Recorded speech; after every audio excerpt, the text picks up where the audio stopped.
Hi friends, അപ്പൊ ഇന്ന് എന്താന്നല്ലേ, ഇന്ന് നമ്മളെ ബ്രേക്ക്ഫാസ്റ്റ് ആണ് കാണിക്കാൻ പോണത്. നല്ല അടിപൊളി പുട്ടും കടലയും. ഓക്കെ,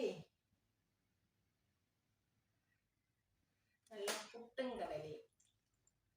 നമ്മള് കേരളത്തിലുള്ളവരെ വികാരമാണ് പുട്ടും കടല, വെറോട്ടയും ബീഫും. ഇതൊക്കെ എവിടെ ചെന്നാലും നമ്മൾ മറക്കാത്തൊരു സാധനമാണ്.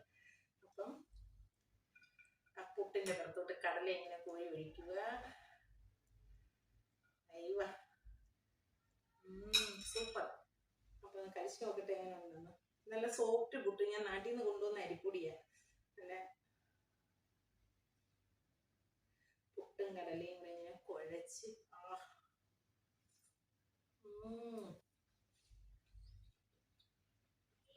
എന്താ ടേസ്റ്റ്. പ്രിയ കഴിയുന്നില്ലേ? വടി നല്ല ചൂട് കട്ടൻ ചായ, വേറെ ലെവൽ. അപ്പം അടുത്ത വീഡിയോ കാണുമ്പോഴേ ബൈ.